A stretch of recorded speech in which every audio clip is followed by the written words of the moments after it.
So the approach to anti-racism has been, for a long time, censoring the N-word and saying, don't be racist. Include African Americans. There should be a certain amount of diversity. You should not have stereotypes override your thinking.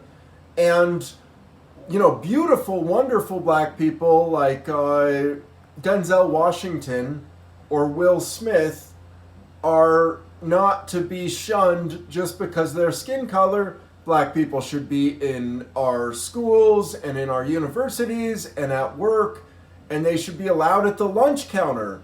So all of these things everybody kind of agrees with. But we censor the N-word. That part of it is a weakness in anti-racism. Because a racist can say, I don't have to censor the N-word. I'm not afraid of speaking English. You censoring the N-word looks stupid to me. And it's a place where I can exploit your weakness and make jokes and make points that are legitimate against the anti-racist establishment. And there are problems with the anti-racist establishment. It gave us Obama. And Obama was a terrible president, expanding our wars from Iraq and Afghanistan into wars against Syria and now Yemen, and we've grown in our empire because the anti-racist establishment also has failed to legalize cocaine in 50 out of 50 states. So there's so much work to be done, and we can't fight over censorship because that's all America has. The freedom of speech, First Amendment, is one of the very few things American can point to and say, look at what we've done and stood by. We've allowed a white YouTube narcissist to change his name to Mr. Nigger. People get free speech in our country. That's all we have. And so when we are hypocritical about it and we censor racists, but we propel and amplify the message of inclusion, that hypocrisy undermines us. And it's not necessary because semantics provides a way out where we can redefine the words of hate into words of egalitarianism and decency and respect and, yes, even love. So I say this because I'm proud to be a nigger, and I want to calmly whisper that from the rooftops. I want to calmly whisper that from the rooftops. I want my family to agree with me. I want everyone to get on the same damn page. And the problem with everyone is that pretty soon you go manic and you go extreme and you go ridiculous. And then there's nothing that you can do to recover your reputation because you've become pusillanimous. Because the smaller the concept is, the wider the audience seems that you should be able to talk to. But the truth is, sometimes you need complexity to a subject in order to engage a larger crowd. But complexity turns away stupid people.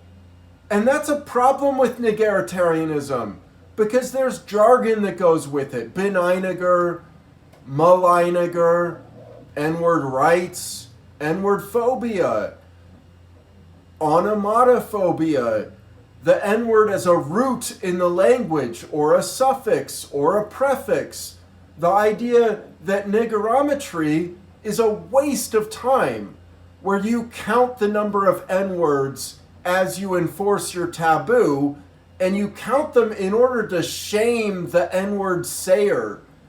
That happens, and it happens to the point where people listed the number of N-words in Mark Twain and then censored that classic, Huckleberry Finn. Because why would you allow a word with the N word, nigger Jim, right, is a character in that book? The other thing is people just seem woefully ignorant of the N word. Randall Kennedy, Dick Gregory, David Hughes, that's my name. We've written books with the N word at the title. You can become a specialist in the N word. Niggerosophy is a philosophy. Niggerology is a realm of science and study. The internet has made it so that words can be examined in a new way, in a new light, with new combinatorial analyses, because we have computers to back us up now. It's not like Oxford English Dictionary where you read all the classics and then you just throw out there all of the instances of a word and you leave it at that. Nowadays, we can make algorithms with the N-word in it. We could send it so that every time you get somebody saying, I'm not racist, comma, but, that person gets a proud to be an N-word comment. You know that I get trolls that just say loved it, or even worse, people that are attracted to me for the wrong reasons, that are fundamentally against minorities, but when they talk to me, they do so because I offer them an acceptable N-word, and they want that. They want a community that is saying the N-word for all the wrong reasons. I have that in my audience. How can I convince them that they're N-words? Convince them that N-word rights is a struggle we should seek to actively accomplish. The legalization of cocaine and the regulation of that key drug, so similar to sugar and caffeine. It boggles my mind how we villainized the cocaine user. If you found somebody sniffing cocaine off their dashboard, wouldn't you feel sorry for them more than you'd feel offended or in danger because of them? There's nothing wrong with snorting cocaine, but that reality is unacceptable to the world. So this world is a mess, and we definitely need to work together to fix it. And one of the tools that we can use to fix it is that we can humanize slurs.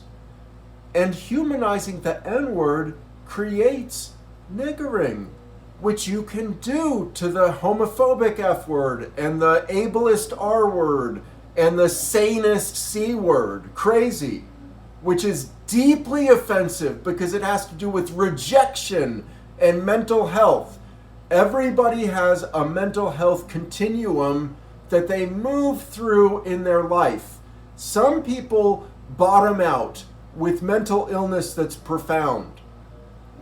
Those people should not be called crazy and rejected no matter how bad their behavior gets, because insanity is a weakness and it is a sickness and it is a part of being human. Sanism is a real thing, but how are you going to argue that unless you know that bigotry can be split up into tiny little particles, so that niggerphobia, and I keep saying it nice, like Trump says Norway. I say it nice because I don't want hate in my N-word, but I feel passionate about it, and so I preach about it. That's what I'm doing right now. So thank you for spending 10 minutes listening to me do it. But sanism and niggerphobia are part of the particulation of bigotry that the internet allows. And now that the internet is here and we don't have to depend on mainstream media and their censorship, let's use it to make a better tomorrow. Thank you.